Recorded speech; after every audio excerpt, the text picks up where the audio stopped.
Good morning friends, आपका एक बार फिर से स्वागत है हमारे यूट्यूब चैनल पर। कल हमने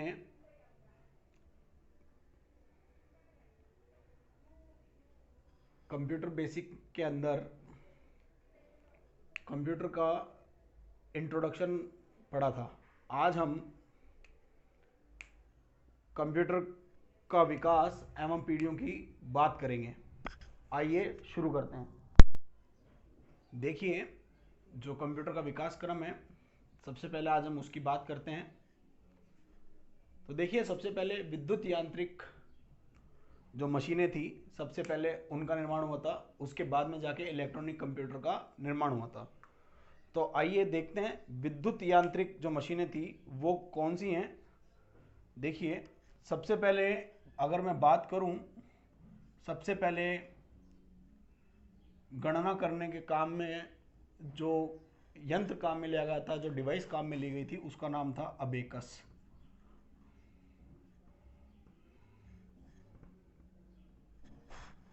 अबेकस सबसे प्राचीन गणना यंत्र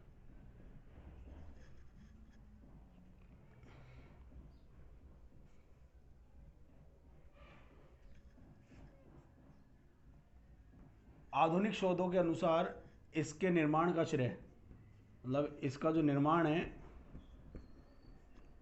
वो ली काई चैन को जाता है। मतलब इसको किसने बनाया था? ली काई चैन ने, और सबसे पहले काम में लिया था। वैसे तो गणना का काम 3000 साल पहले मेसोपोटामिया के लोगों ने तारों की गणना करके शुरू किया था। उसी के साथ धीरे धीरे करके आगे गणना करने के लिए मशीनें बनती गई। इसे जापानी भाषा में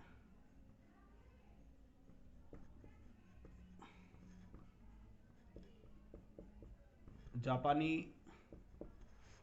भाषा में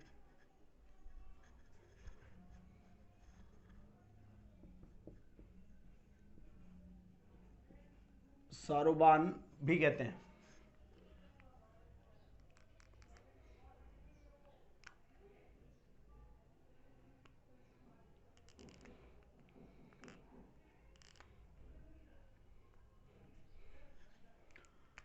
आज भी अबेकस का उपयोग किया जा रहा है छोटे बच्चों को गणनाएं सिखाने में।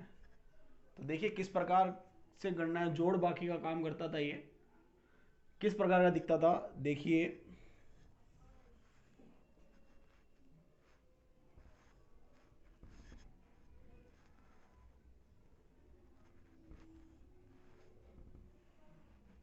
इसमें तारे और तारों में मनके पिरे हुए होते थे, लगे हुए होते थे।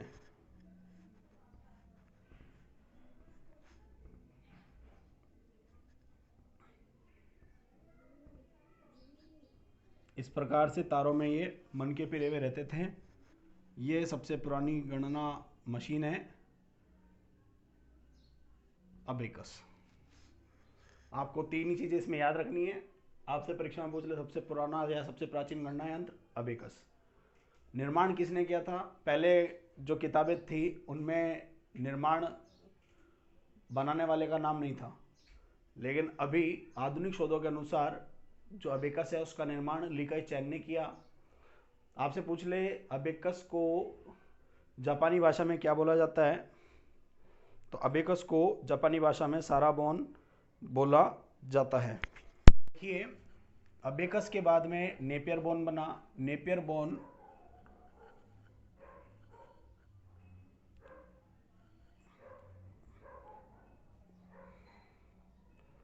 स्कॉटलैंड के गणितज्ञ, मतलब स्कॉटलैंड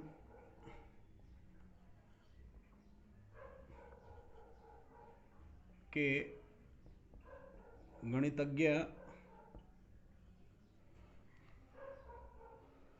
जॉन नेपियर, इन्होंने नेपियर बोन को बनाया था। इसे लघुगणक भी कहा जाता है।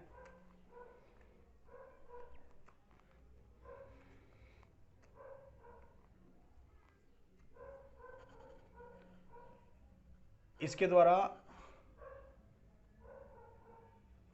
बड़ी व दशमलव वाली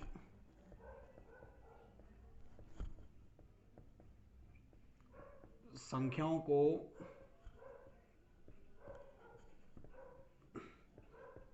गुणा कर सकते थे। बहुत ही आसान हो गया था, मतलब इसमें बड़ी बड़ी संख्याएं और दशमलव वाली संख्याओं को गुणा आसानी से किया जा सकता था।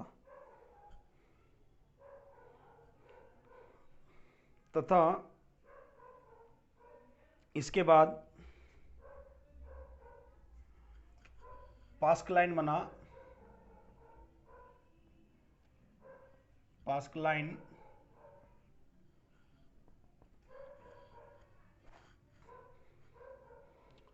1642 में ब्लेज पास्कल,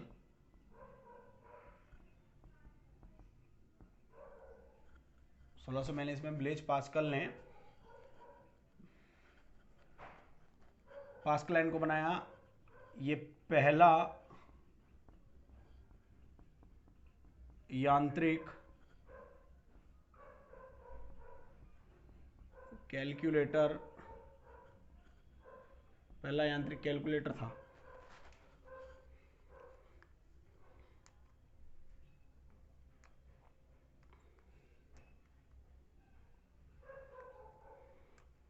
तथा इसमें दशमलव वाली संख्याओं को जोड़ बाकी भी किया जा सकता था, वहां जोड़ा जा सकता था और घटाया जा सकता था।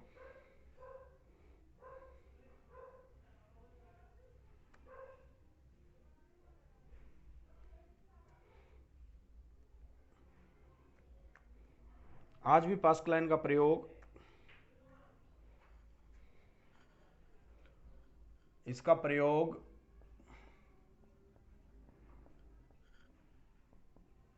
माइलोमीटर में किया जाता है। मोटरसाइकिलों में जो माइलोमीटर होता है ना, गाड़ियों के मीटर होते हैं, उसको माइलोमीटर कहा जाता है। इन माइलोमीटर में किसका प्रयोग किया जाता है? पास्कलाइन का प्रयोग किया जाता है। इसके बाद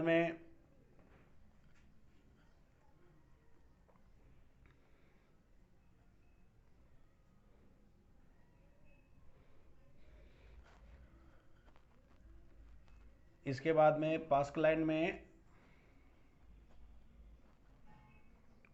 1671 में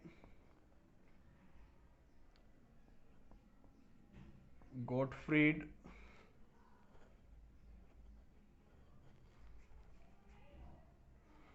लिबनिज,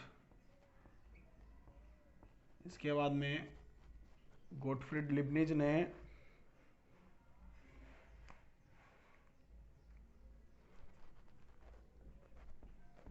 परिवर्तन किया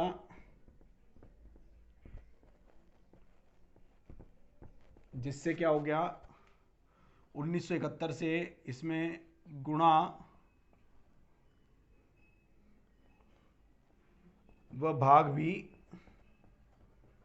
किया जाने लगा।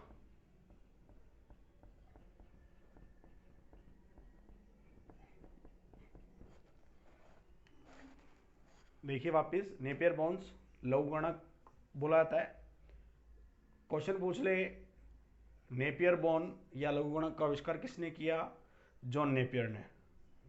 पास्कलाइन से पूछ ले, आविष्कार कब हुआ, किसने किया? 1642 में आविष्कार हुआ, ब्लेज पास्कल ने इसका आविष्कार किया। पहले यांत्रिक कैलकुलेटर का नाम बताइए? पास्कलाइन। और पहली गणना मशीन कौन सी थी? अबेकस। ठीक है, तो ये छोटे छोटे इंपॉर्टेंट क्वेश्चन इससे बनते हैं। नेपियर बोन और पास्कलाइन के बाद में जैकवार्ड डोम का निर्माण हुआ 1801 में। किसने करा? जोसेफ मैरी जैकवार्ड ने। पहली मशीन थी कपड़ों पर पैटर्न डालती थी, कपड़ों पर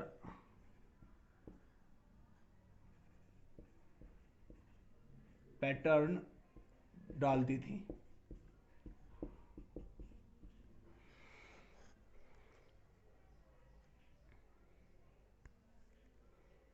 तथा इस सिद्धांत का उपयोग बाद में कंप्यूटर में सूचना को पंच कार्ड पर संग्रहित करने में किया जाने लगा। मतलब इसी टेक्निक के प्रयोग से, मतलब कपड़ों पर पैटर्न डालने वाली जो टेक्निक है, इसको काम में लेते हुए बाद में पंच कार्ड पर जो सूचना होती है उनको स्टोर करने का जो कॉन्सेप्ट है वो यहाँ से लिया गया है। ध्यान रखिए, जो पंच कार्ड है वो सबसे पुरानी इनपुट युक्ति है। अब बात करते हैं अपन डिफरेंस इंजन की।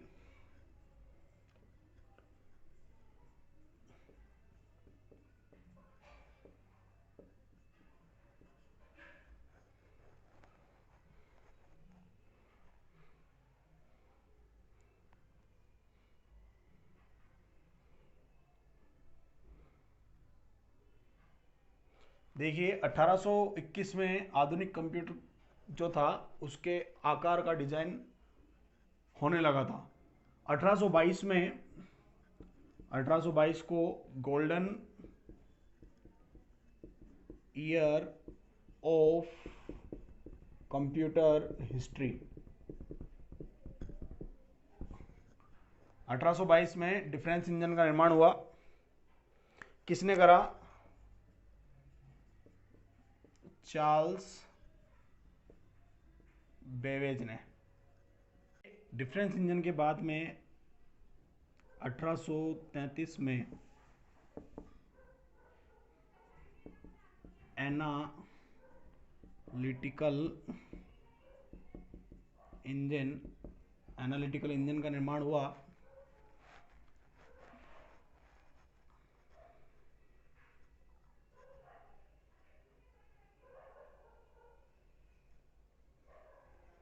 तथा एनालिटिकल इंजन का डिजाइन बनाने में, मतलब इसका जो डिजाइन बनाया था, कॉन्सेप्ट तो चार्ल्स बेवेज ने तैयार किया और जो डिजाइन बनाया था वो डिजाइन का काम बनाने का काम किया था लेडी एडा अगस्टा, इन्होंने किया था। तो लेडी एडा अगस्टा जो है, इन्होंने एनालिटिकल इंजन का डिजाइन बनाया था। तथा एनालिटिकल इंजन को ही आधुनिक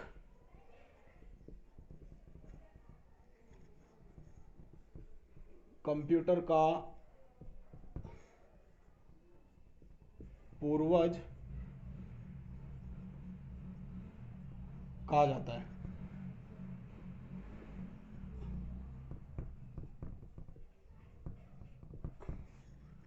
लेडी एडा अगस्टा जो थी, इन्होंने सबसे पहले प्रोग्राम लिखा था, इसलिए दुनिया की प्रथम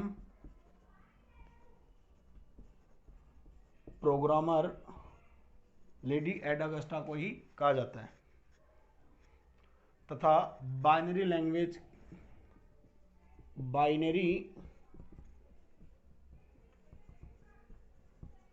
लैंग्वेज की जनक लेडी एडा अगस्टा को ही कहा जाता है।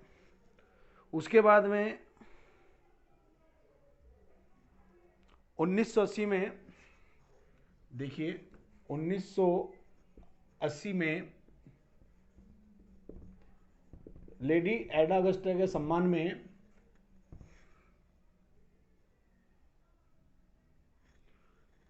एडा प्रोग्रामिंग लैंग्वेज, लेडी एडा अगस्टा की याद में, उनके सम्मान में 1980 में एडा प्रोग्रामिंग लैंग्वेज को बनाया गया।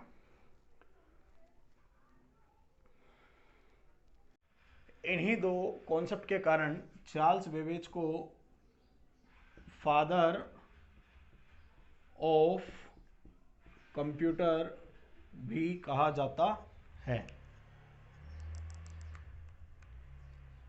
सन 1887 में हरमन होलरिथ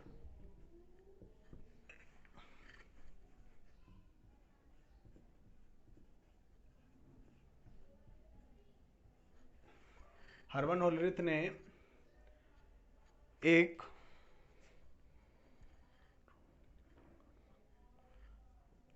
इलेक्ट्रो मैकेनिकल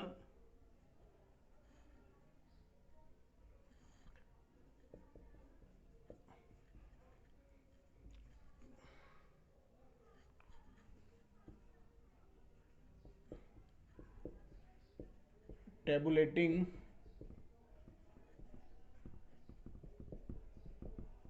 मशीन का निर्माण किया, जिसको आप टेबुलेटिंग मशीन के नाम से भी जानते हैं।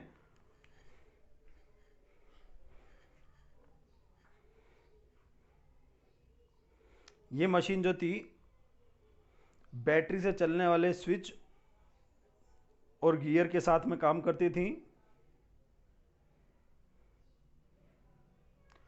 होलरिथ की इस मशीन में पंच कार्ड का प्रयोग होता था। किसका प्रयोग होता था इसमें? पंच कार्ड का। पंच कार्ड का प्रयोग होता है इनपुट देने के लिए, ठीक है। पंच कार्ड का प्रयोग होता था। उन्होंने कुछ कोड विकसित किए थे, मतलब हरमन होलरिथ ने कुछ कोड विकसित किए जिन्हें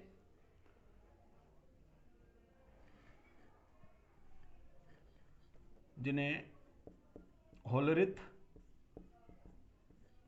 कोड भी कहा जाता है। होलरिथ कोड किसे कहा जाता है? हरमन होलरिथ के द्वारा विकसित किए गए कोडों को।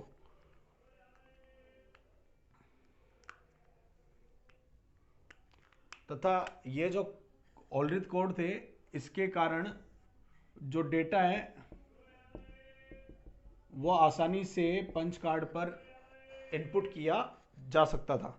मतलब इस होलरिथ कोड ने ही पंच कार्ड में डेटा इनपुट, मतलब डेटा को डालना, ये जो कॉन्सेप्ट है ये संभव बनाया था। इन्हीं पंच कार्डों को बनाने के कारण सन 1924 में आईबीएम जो होता है, इसका पूरा नाम है इंटरनेशनल बिजनेस मशीन, इस कंपनी का निर्माण हुआ तथा आज वर्तमान में यह सबसे बड़ी कंप्यूटर निर्माता कंपनी है जो कि सबसे ज़्यादा कंप्यूटर बनाती है। उसके बाद में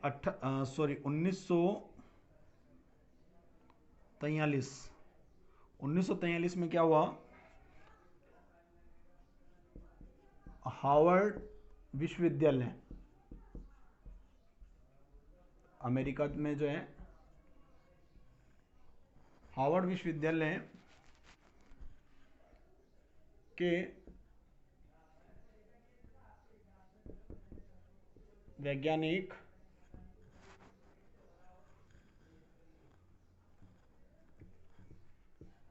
हार्वर्ड आइकेन व आईबीएम ने मिलकर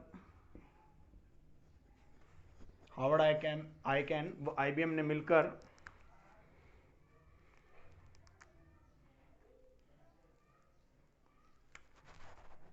पहला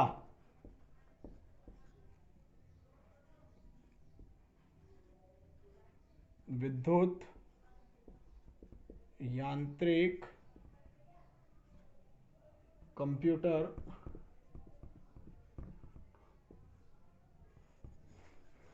जिसका नाम था मार्क 1, इसका निर्माण किया था।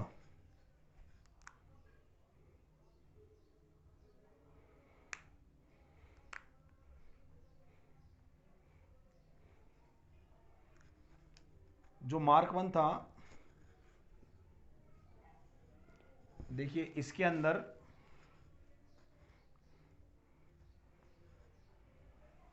पंच कार्ड की जगह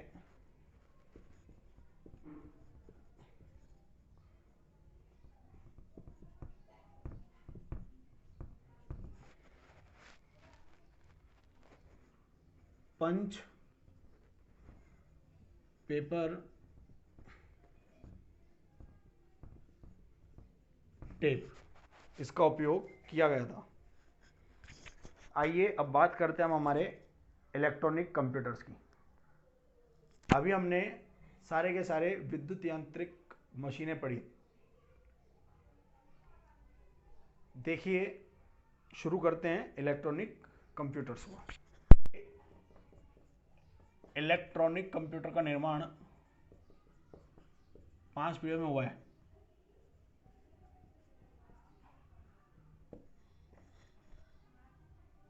जिसको आप कंप्यूटर की पीढ़ियों के नाम से भी जानते हैं। कंप्यूटर की पीढ़ियां। तो देखिए प्रथम पीढ़ी,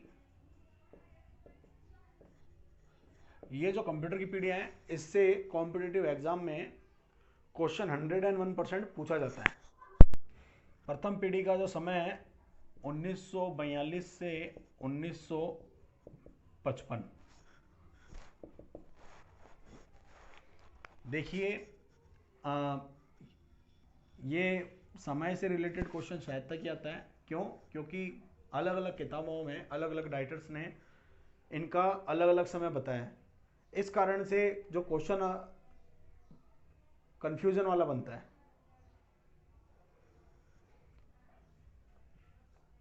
तो देखिए प्रथम पीढ़ी की अगर मैं बात करूं तो प्रथम पीढ़ी के अंदर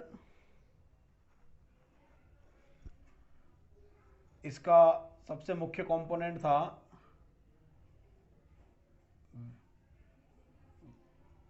वैक्यूम ट्यूब, जिसको निर्वात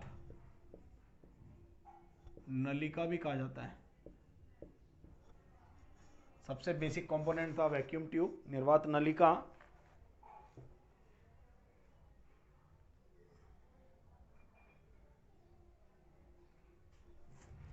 तथा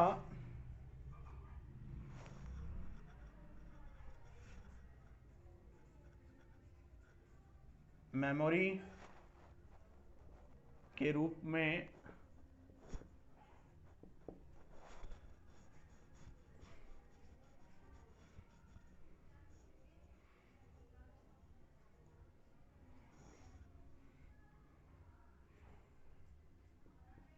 मैग्नेटिक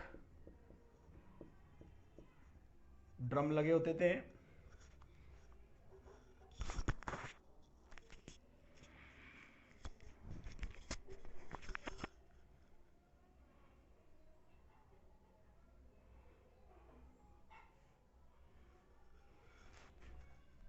तथा डेटा इनपुट के लिए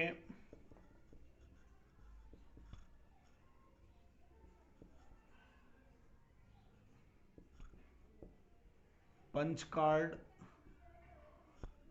काम में लिया जाता था।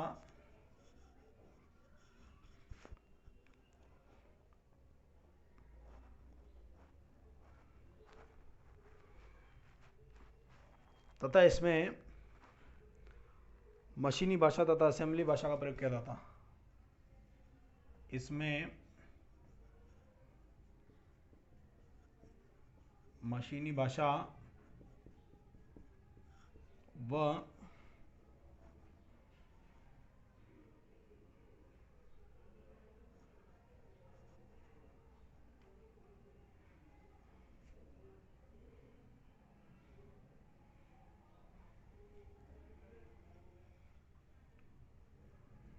असेंबली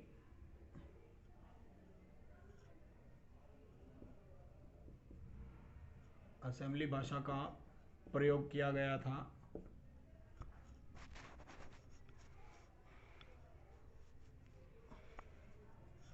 देखिए इसमें जो कंप्यूटर काम में आते थे उनका नाम था ENIAC,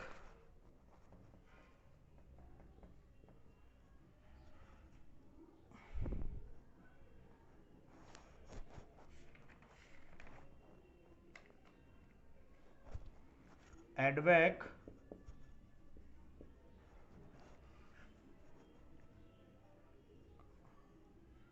UNIVAC,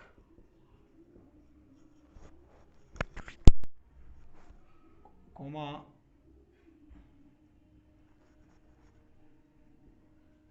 mark 1, comma IBM 701, ये कंप्यूटर इसमें काम में आते थे। अब अपन जो फेमस कंप्यूटर हुए थे एनिएक, एडवेक, इन दोनों की बात करते हैं। देखिए, प्रथम पीढ़ी के अंदर जो क्वेश्चन आता है वो या तो आता है इसके मुख्य कंपोनेंट्स है कि प्रथम पीढ़ी का मुख्य कंपोनेंट क्या है। 4 ऑप्शन देगा तो आपको क्या लिखना है, वैक्यूम ट्यूब। डेटा इनपुट के लिए किसका प्रयोग होता था, पंच कार्ड का। मेमोरी के रूप में किसका प्रयोग होता था, मैग्नेटिक ड्रम का। तथा प्रयुक्त भाषा कौन सी है प्रथम पीढ़ी की, मशीनी भाषा व असेंबली भाषा। प्रथम पीढ़ी के कंप्यूटर मैंने ये देखिए ये सारे लिखे हैं, इन सभी में से जो भी ऑप्शन में है वो आपको सही कराना है। अब अपन इन दो की बात करते हैं, एनिएक और एडवेक की, क्योंकि इससे भी क्वेश्चन बनते हैं जो मैं आपको इसकी थ्योरी में भी बताता हूँ।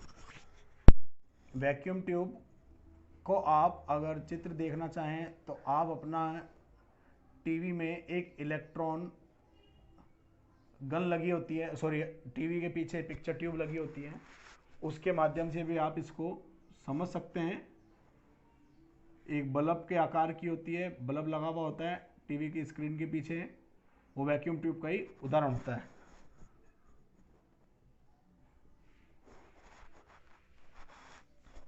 इसके अंदर पहला कंप्यूटर काम में लिया जाता है प्रथम पीढ़ी में एनिएक। एनिएक जो है 1943 से 46 के बीच में काम में लिया था।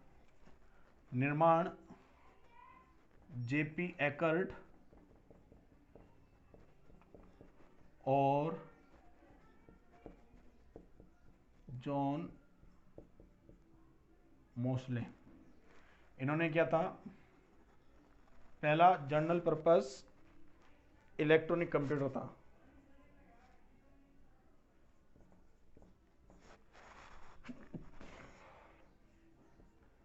General purpose electronic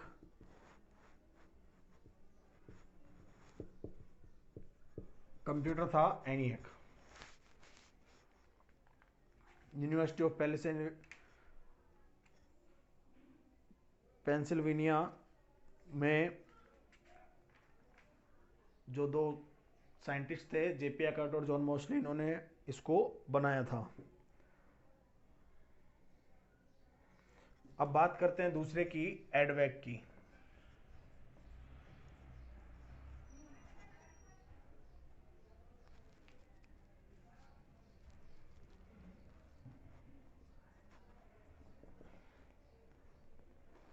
electronic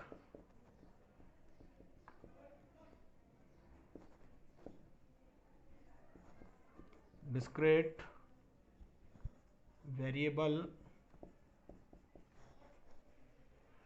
automatic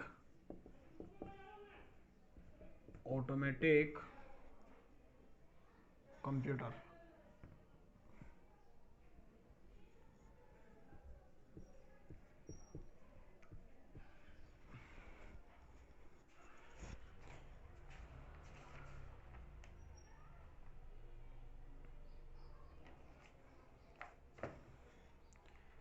ये इसका पूरा नाम है। किसने बनाया था, जॉन वॉन न्यूमन।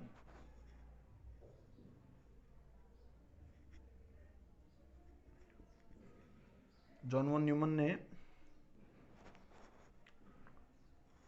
जिन्हें आधुनिक कंप्यूटर का पिता भी कहा जाता है, आधुनिक कंप्यूटर के क्षेत्र में सबसे ज़्यादा योगदान था इनका।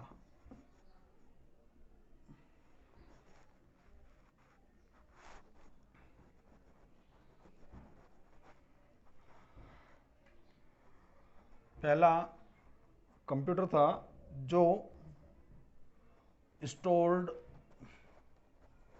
प्रोग्राम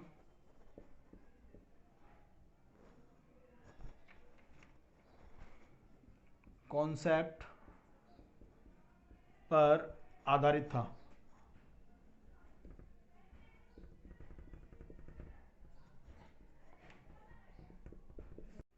अब इन दोनों से अपन प्रश्न बनाते हैं।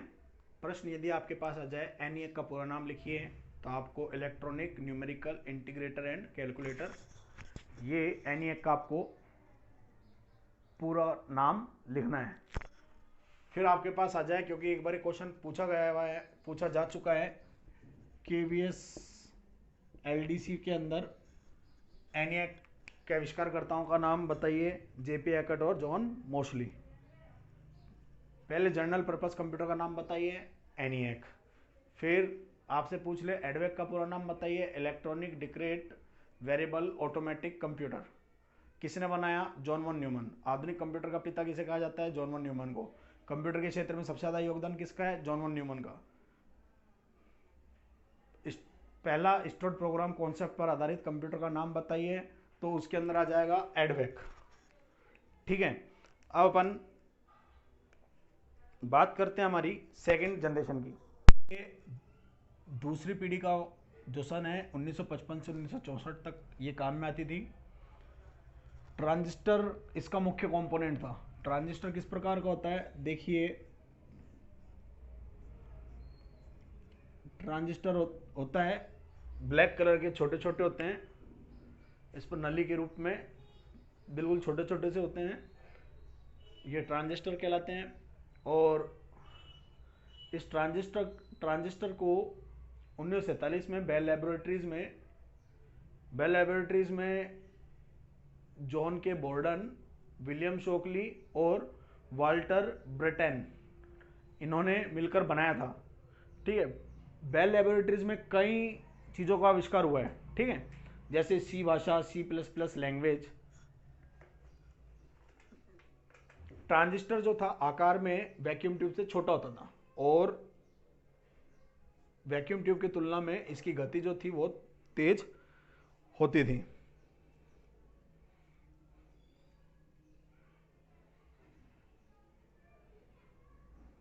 एक जो ट्रांजिस्टर है वो 100 से ज्यादा वैक्यूम ट्यूब के बराबर काम कर सकता था।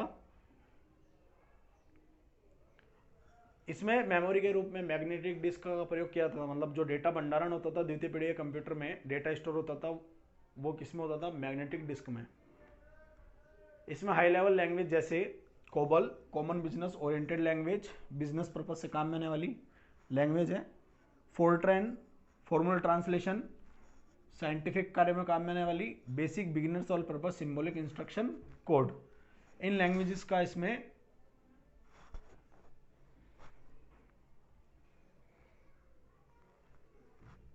प्रयोग किया गया था। इसके कंप्यूटर्स जैसे, इसके कुछ फेमस कंप्यूटर हुए, जैसे IBM 70 series, IBM 1400 series,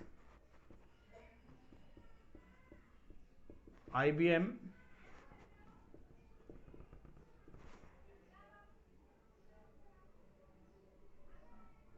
1600 series,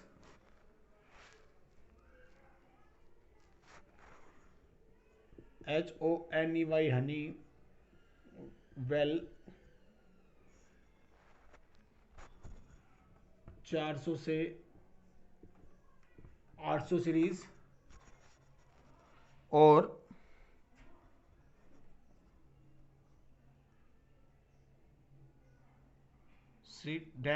CDC 3600 ये सारे के सारे कंप्यूटर्स सेकंड जनरेशन में काम में आते थे। अब देखिए इससे क्वेश्चन कैसे बनेगा। आपसे पूछ लिया ट्रांजिस्टर का आविष्कार किसने किया, तो ये 3 नाम दिए हुए हैं, इन तीनों में से जो भी नाम आपके सामने आए आपको उस पर टिक करना है। वैसे ज़्यादातर जो नाम आता है वो आता है विलियम शॉकली का, ठीक है। आपसे पूछ ले द्वितीय पीढ़ी का मुख्य कंपोनेंट क्या है, ट्रांजिस्टर। आपसे पूछ ले द्वितीय पीढ़ी में मेमोरी के रूप में किसे काम में लेते थे, मैग्नेटिक डिस्क को।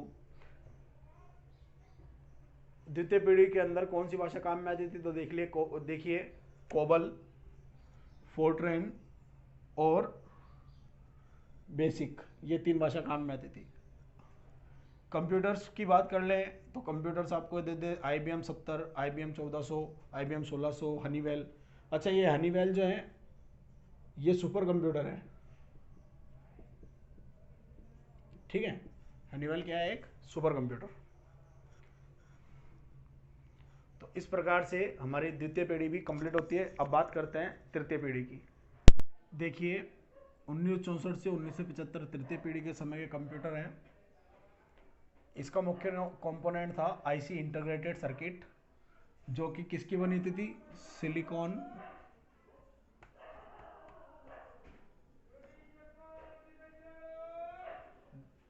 सिलिकॉन धातु की। अच्छा सिलिकॉन धातु से क्वेश्चन पूछता हूँ मैं आपसे, भारत की सिलिकॉन वैली का नाम बताइए। आपको आंसर इसका कमेंट बॉक्स में कमेंट करके देना है। इसका निर्माण JS किल्वी ने करा।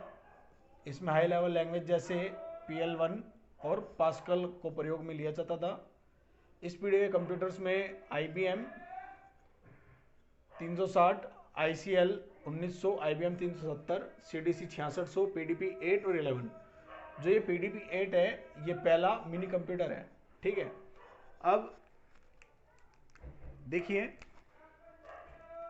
इसमें SSI, इसमें SSI इसका पूरा नाम होता है स्मॉल स्केल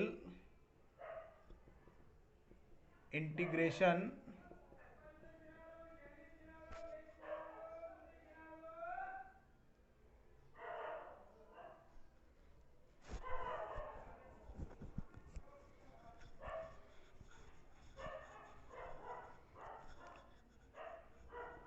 और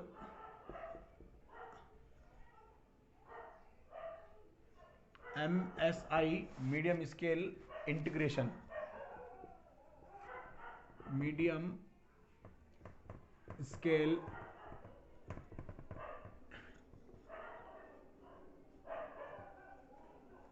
इंटीग्रेशन, इस टेक्निक को काम में लेता था।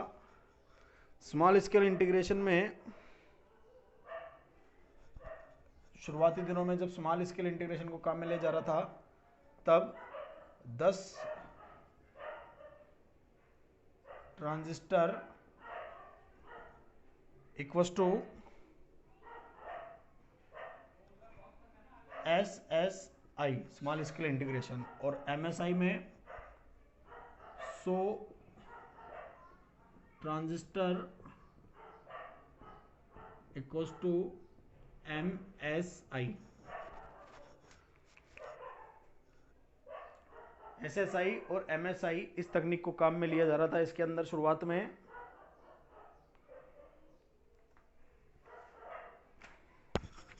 देखिए ये कुछ इस प्रकार की दिखती थी।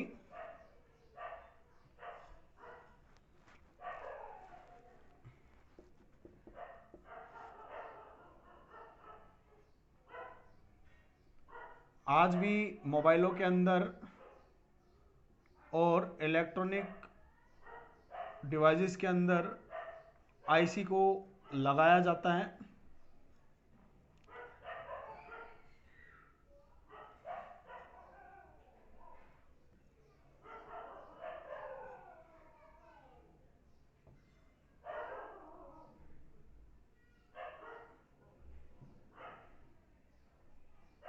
इस प्रकार से ये आईसी होती थी, ठीक है, जो कि किसकी बनती थी, सिलिकॉन की धातु की बनती थी। ट्रांजिस्टर से तेज होती थी आईसी।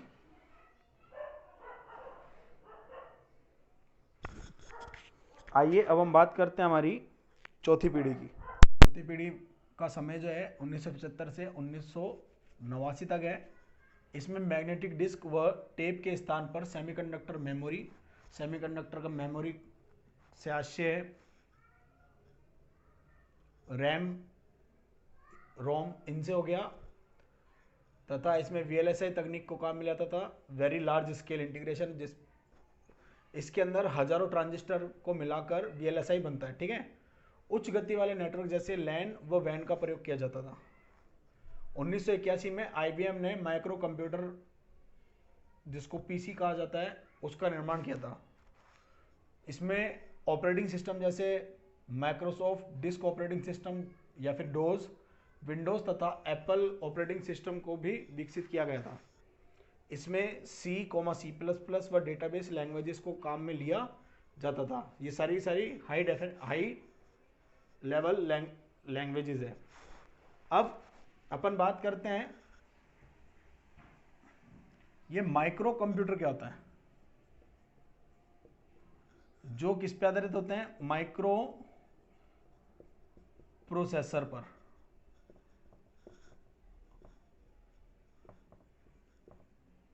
माइक्रो प्रोसेसर पर आधारित कंप्यूटर को माइक्रो कंप्यूटर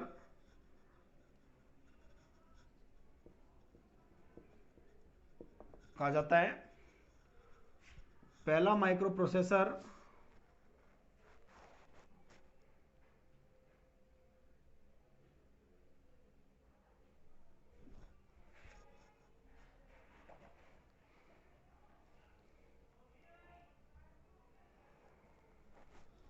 उन्नीस सौ 70 में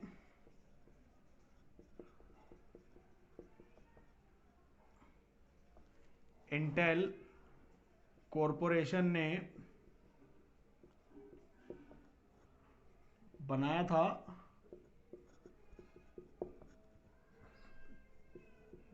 जिसका नाम इंटेल 4004 था।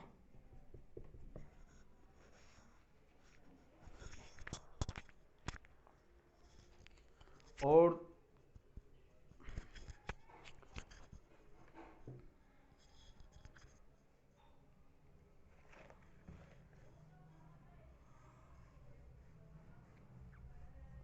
माइक्रो प्रोसेसर पर आधारित पहला PC, मतलब इस पे आधारित पहला PC जो था, पहला कंप्यूटर, मिट्स कंपनी ने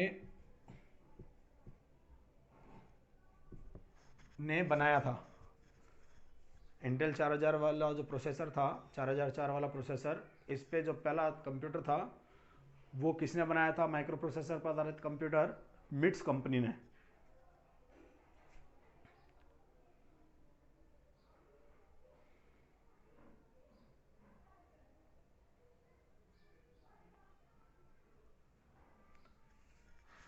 इसके बाद में इंटेल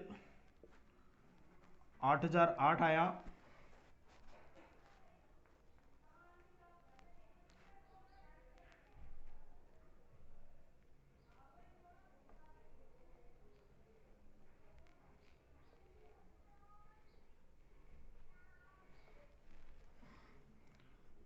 ये वाला प्रोसेसर अल्टेयर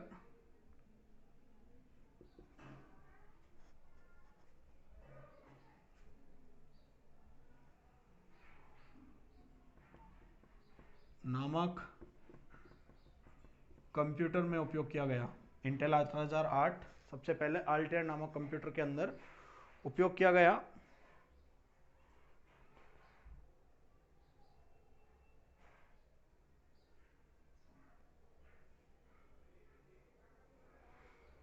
उन्नीस सौ 78 से IBM ने कई कंप्यूटर्स बनाए तथा इसकी पहली श्रृंखला का जो कंप्यूटर था, जो बहुत ही ज़्यादा लोकप्रिय हुआ, उसका नाम था, उस माइक्रो प्रोसेसर का नाम था जो सबसे लोकप्रिय हुआ, 80186। बाद में लगातार इसके कई वर्जन बने, फिर जो प्रचलित हुआ उसका नाम था पेंटियम 1 1993 में।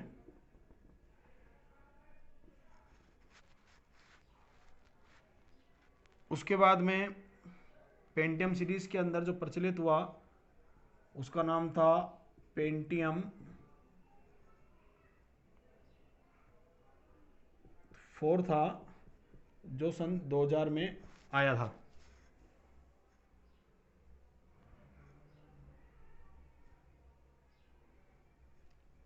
ठीक है, तो मैंने आपको चतुर्थ पीढ़ी के अंदर इसका मुख्य कंपोनेंट बताया कि इसमें मैग्नेटिक डिस्क जो टेप के स्थान पर सेमीकंडक्टर मेमोरी को काम में जाता था। ये VLSI तकनीक पर आधारित था।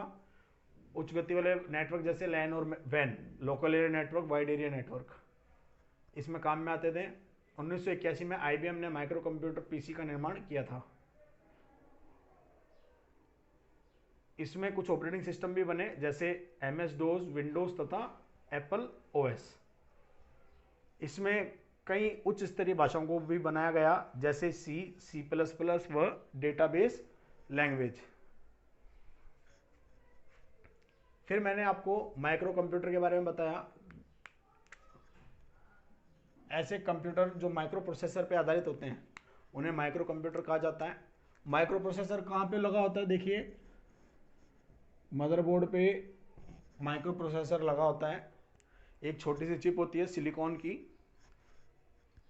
ठीक है, 1970 में इंटेल कॉरपोरेशन ने सबसे पहला माइक्रो प्रोसेसर बनाया था जिसका नाम था इंटेल 4004, और इस पर आधारित पहला कंप्यूटर था मिट्स कंपनी का। फिर इंटेल 8008, ये भी मिट्स कंपनी का एक कंप्यूटर। इंटेल 8008 ये इंटेल कंपनी का एक प्रोसेसर था 8008, जिसे आल्टेयर नामक कंप्यूटर इसके अंदर काम में लिया गया था। फिर इसके अलावा भी कई माइक्रो प्रोसेसर बने, जैसे लोकप्रिय जो हुए, मतलब जो सबसे ज़्यादा फेमस हुए, मैंने उनके नाम लिखे हैं। जैसा माइक्रो प्रोसेसर 80 186, पेंटियम 1, पेंटियम 4, ये सारे। अब लेटेस्ट जो चल रहा है, लेटेस्ट में i3, i5, i7, i9, ये सारे के सारे जो लेटेस्ट हैं वो चल रहे हैं। ठीक है, अब हम हमारे आखिरी पीढ़ी की बात करते हैं, पांचवी पीढ़ी की। ये पांचवी पीढ़ी के कंप्यूटर जो हैं 1989 से आज तक काम में आ रहे हैं। पांचवी पीढ़ी के जो कंप्यूटर हैं, इसको क्वांटम कंप्यूटर भी बोल सकते हो आप। ये नैनो कंप्यूटर और क्वांटम कंप्यूटर जो हैं ये रोबोटिक्स वाले क्षेत्रों में काम में ले जा रहे हैं। जैसे बड़ी बड़े देश अमेरिका, चाइना, जापान, ये सारे के सारे इस पांचवी पीढ़ी के कंप्यूटर को काम में ले रहे हैं। इसमें क्या किया जा रहा है, कंप्यूटर के अंदर कृत्रिम दिमाग को डालने की कोशिश की जा रही है। तो रोबोटिक्स में क्या है, रोबोटिक्स में प्रोग्रामिंग कर देते हैं चिप के अंदर, जिससे वो हमारे जैसे कार्य करता है। ठीक है, तो ये हो गया हमारा